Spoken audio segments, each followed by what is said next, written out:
Buenos días. Grupo Forza presenta la entrevista a la licenciada Otilia Lush de Cotí. Ella es una educadora y política maya quiché guatemalteca, activista a favor de los derechos humanos y los derechos de las mujeres. Está considerada como una de las figuras más importantes en Latinoamérica en la esfera política y el movimiento civil. De 2000 a 2004 fue ministra de Cultura y Deportes de Guatemala. También fue miembro del Foro Permanente sobre las Cuestiones Indígenas de las Naciones Unidas de 2002 a 2004. Ha sido diputada del Congreso de la República por Huinac y representante de Guatemala ante el Consejo Ejecutivo de la UNESCO. En la actualidad es directora ejecutiva del Foro Internacional de Mujeres Indígenas y experta indígena del Foro Permanente de los Pueblos Indígenas de las Naciones Unidas. Para usted, ¿qué es un líder o lideresa? Bueno, en primer lugar yo quiero agradecer esta entrevista muy interesante para compartirla con hermanas y hermanos mayas, como también con jóvenes ladinos, ¿verdad? En donde hacemos una armonización en asuntos de trabajo o estudio. Mi nombre es Otilia Lush de Cotí. Su pregunta creo que es bastante interesante cuando nos la planteamos. ¿Qué es el liderazgo para nosotros? Yo considero que el liderazgo es realmente el poder tener la capacidad de dirigencia, pero una dirigencia en términos democráticos, en donde nosotros miremos que la masa crítica, hay que saber entrar como hermanos y hermanas en el ámbito del comportamiento comunitario, que es lo que nosotros también somos parte como pueblo maya. Entonces, el ser líder es realmente tener esa convicción de que todos y todas podemos hacer ese tipo de trabajo comunitario. Esto le va permitiendo entonces a la joven líder de que no es la persona que va a tener un dominio sobre el resto, sino que está dirigiendo. Y cuando se dirige, se delega. Y cuando se delega, hay responsabilidades. Entonces se está compartiendo dentro de la colectividad. Porque el líder o la lideresa tiene esa característica, el compartir dentro de una comunidad y la delegación de responsabilidades. Muy importante, y sobre todo cuando se toman decisiones colegiadas, y las decisiones colegiadas se toman alrededor de los consensos de la propia masa crítica en donde está trabajando, alrededor de su comunidad, alrededor de compañeras y compañeros, alrededor de estudiantes, es decir, en donde se esté desarrollando la lideresa. Yo considero que ese es el ámbito de una líder democrática, comunitaria, de espíritu, de un espíritu que puede compartir sus ideales y que puede compartir obviamente sus compromisos, y entonces en conjunto hacen el trabajo porque es un equipo.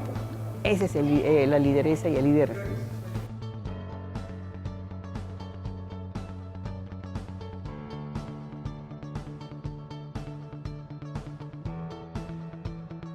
Sí, porque yo venía de la Comisión de la Verdad y un trabajo muy importantísimo en el ámbito del esclarecimiento de la violación de los derechos humanos y hechos de violencia en Guatemala.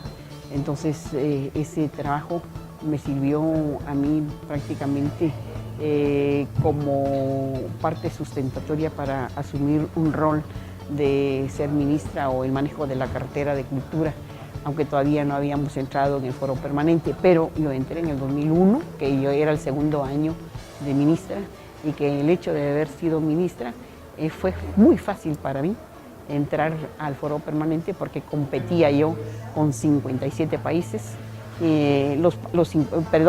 57 países conformaban esa comisión para la elección. Entonces, de los 57 países o miembros, Guatemala logró el 55% solo con mi currículum, y el resto ya lo logró con cabildeos, y entré fácilmente por lo mismo, porque yo llevaba un CV muy amplio. Y dijeron, bueno, y aquí la única ministra que viene, y ministra de Estado, y solo con ese título es suficiente para que esta mujer entre, ¿va? Pero llevaba mi trayectoria y Comisión de la Verdad, que para mí pues fue un trabajo muy excelente, por lo menos escribir la verdad de Guatemala, lo que aconteció durante los 36 años de guerra. Entonces fue bastante fácil.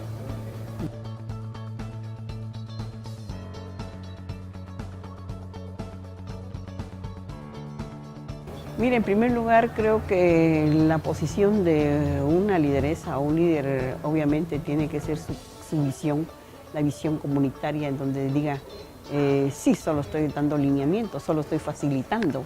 Aquí la dirigencia debemos de ser todos y todas. Obviamente, quien tiene que salir adelante es alguien. Entonces, ese alguien, si caía sobre mí, enhorabuena, y si era sobre otra persona, pues qué bueno, decíamos, porque esas potencialidades se van desarrollando y va creciendo y fortaleciendo a la persona.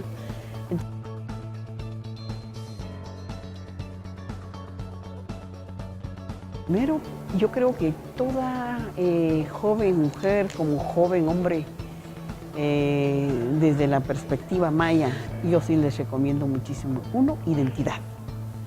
Si hay identidad de que somos mayas, automáticamente tenemos muy claro lo que es la cosmovisión y la conexión que hay con la madre tierra y la madre naturaleza y los recursos naturales. Eso nos identifica muchísimo y nos lo apropiamos, porque es en donde estamos dentro de nuestro territorio. Entonces la identidad. Y la identidad también implican otros elementos, su idioma, su traje, si es mujer, y sus relaciones armoniosas que debe tener con otras personas. La lealtad es otra. Entonces creo que es recomendable también que la juventud tenga lealtad, y la lealtad hacia las mujeres, la lealtad hacia sus pueblos y la lealtad hacia su familia, hacia su comunidad. Entonces, identidad y lealtad son cosas muy importantes. Obviamente esto le va también permitiendo mucho a la juventud estar muy conectada.